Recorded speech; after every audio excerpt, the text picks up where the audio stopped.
So ஒரு பக்கம் RR மாதிரி ஒரு டாப் டீம் அடிச்சதுக்கு அப்புறம் ஒரு பக்கம் சந்தோஷமா இருப்பாங்களே. ஏன்னா போன மேட்ச் ஜெயிக்க வேண்டிய மேட்சை கடைசி ஓவர் வரையும் எடுத்துட்டு போயிட்டு கையில இருந்த மேட்சை விட்டதுக்கு அப்புறம் ஒரு வருத்தம் இருந்தது ஹார்திக் பாண்டியா கிட்ட. பட் இன்னைக்கு அங்க விட்டா என்னடா அதை விட டபுள் மடங்கா ட்ரிபிள் மடங்கா மேட்சை ஜெயிப்போம் அப்படின்ற மாதிரி ஒரு மேட்சை வந்து ஜெயிச்சிருக்காங்க. ஸோ அதுல அவங்க ரொம்பவே சந்தோஷமா இருந்திருப்பாரு. ஸோ அந்த சந்தோஷத்துல பல விஷயங்களை சொல்லியிருந்தாரு. என்ன சொன்னாரு அப்படின்றத பாத்துரலாம். ஸோ என்ன சொன்னாருன்னு பார்த்தீங்கன்னா, நூர் அகமது மற்றும் ரஷித் கானோட பவுலிங் கான்வர்சேஷன் தான் இன்னைக்கு வேற லெவலாக இருந்தது. அந்த கான்வர்சேஷனை பற்றி சொன்னார். நான் நூர் அகமது கிட்ட பால் கொடுத்ததுக்கு அப்புறம் நான் டீல் பண்ணலைங்க. ஸோ நான்லாம் டீல் பண்ணால் அதெல்லாம் சரிப்பட்டு வராது.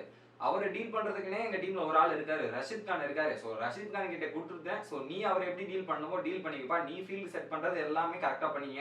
ஏன்னா அவரை விட்டா வேற யாரு நல்லா கம்யூனிகேட் பண்ண முடியும். ஸோ ரஷித் அண்ட் நியூர் வந்து வேற லெவலில் கம்யூனிகேட் பண்ணி அவங்க இது பண்ணிட்டு இருக்காங்க. நான் ஒரே ஒரு விஷயத்த மட்டும் தான் போய் செக் பண்ணேன். ஸோ இந்த விஷயங்கள்லாம் கரெக்டாக போதா, கரெக்டாக மேட்ச்ல எதனா போயிட்டு இருக்கா, இல்லை தப்பா ஏதாவது போதா அப்படின்றது பார்க்கறது மட்டும் தான் என் வேலை. மற்றபடி அவங்க ரெண்டு பேரோட பவுலிங்ல வந்து அவங்களே ரொம்ப கான்ஃபிடென்ட்டா இருக்காங்க. என்ன பண்றாங்க ஏது பண்றாங்க கிளியராகவே அவங்க பண்ணி ஒரு பக்கம் இது பண்ணிட்டு இருக்காங்க அப்படின்றத தெளிவாக சொல்லியிருந்தாரு. இன்னொரு பக்கம் விருத்திமன் சாகா வந்து one of the best wicket keeper. அவர் டீமுக்காக பல விஷயங்களை பண்ணிட்டு இருக்காரு. என்னைக்குமே அவர் பெஸ்ட் அப்படின்றத சொல்லியிருந்தாரு. பட் இந்த மாதிரி ஒரு மிடில் ஓவர்ஸ்ல வந்து ஒரு ரஷித் கானோ நூர் ஆகும்போது போடும்போது பாத்தீங்கன்னா பேட்டர்ஸ்க்கு வந்து ரொம்பவே கஷ்டமா இருக்கும். அவங்களோட ஸ்பீடை வந்து பிக்கப் பண்றது ரொம்ப கஷ்டம். ஏன்னா அதுக்கேற்ற மாதிரி நிறைய வேரியேஷன் வச்சிருக்காங்க. கரெக்டா லைன் அண்ட் லென்த் அட்ஜஸ்ட் பண்ணி போடும்போது பேட்டர்ஸ்க்கான ட்ரபிள் ஒரு பக்கம் இருந்துகிட்டே இருக்கிறதுக்கான சான்ஸ் அதிகமா இருக்கு. அதை கரெக்டா யூட்டிலைஸ் பண்ணி விக்கெட் எடுத்து எங்களுக்கு ஒரு மிகப்பெரிய ஸ்ட்ரென்த்தை கொடுத்துட்டாங்க அப்படின்றத சொன்னாங்க. மோஸ்டா வந்து என்னன்னா எங்களுக்கு ஒரு சில சாட் செக்ஷன் தான் இருக்கும். இந்த மேட்ச்ல என்ன நடக்க போகுது ஏது நடக்க போகுது அந்த ஃபீல்ட் அப்படியே ஒரு சாட் செக்ஷன் இருக்கும்.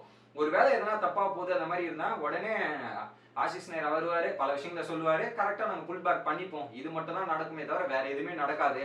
பட் போன மேட்ச் அப்ப நான் என்னால அந்த மேட்சை கரெக்டா முடிக்க முடியல. ஸோ ஒரு சில எரர் நான் பண்ணிட்டு இருந்தேன். தப்பு நிறைய நடந்தது. பட் இந்த மேட்ச்ல வந்து நான் வரும்போதே பாத்தீங்கன்னா பாதி மேட்ச் முடிஞ்ச மாதிரி தான் இருக்கு. அதை வந்து ஒரு பக்கம் சாகாவும் இன்னொரு பக்கம் சுமன் கில்லும் பாதி மேட்ச் முடிச்சிட்டாங்க. ஸோ நான் போயிட்டு என்னோட ஜோன்ல ஆடணும், போன மேட்சை விட்டு இருந்து ஒரு நல்ல ஃபார்முக்கு வரணும் அப்படின்ற மாதிரி நான் 6 and 4 எடுத்து என்னால முடிஞ்சது. நீ கரெக்டா என்னோட ஸ்கில்ஸ் வந்து கரெக்டா அமைஞ்சுது. போன மேட்ச் தப்பா போயிருச்சு. ஸோ எப்பவுமே வந்து நம்ம தப்பு பண்ணிட்டோம்ன்றத தப்பா அக்செப்ட் பண்ணிக்கிட்டா ஒரு நல்ல விஷயம். அதுக்கு வந்து வெக்கப்படுறதோ இல்ல தயங்குறதோ இதெல்லாம் கூடாது. அந்த தப்பை அக்செப்ட் பண்ணா அந்த தப்புல இருந்து நம்ம என்ன கத்துக்கிறோம் அப்படின்றது தான் லெசன் அப்படின்ற மாதிரி ஒரு விஷயத்தை சொல்லியிருந்தாரு. கண்டிப்பா எவன் ஒருத்தன் தப்பு பண்ணது தப்புன்னு உணர்றானோ ஸோ அது அடுத்த ஸ்டெப்புக்கு வந்து அவனோட ஒரு லேர்னிங் ப்ராசஸா இருக்கும்ன்றதான் கருது. அதை கிளியரா வந்து ஹார்திக் பாண்டியா சொல்லியிருக்காரு. போன மேட்ச் அவரால் முடிக்க முடியல. இந்த மேட்ச் வந்து டபுளா ட்ரிபிளா அப்படின்ற மாதிரி வேற மாதிரி முடிச்சு கொடுத்துருக்காரு. நீங்க என்ன நினைக்கிறீங்க அப்படின்றத கமெண்ட் பண்ணுங்க. வீடியோ பிடிச்சா ஒரு லைக் பண்ணுங்க.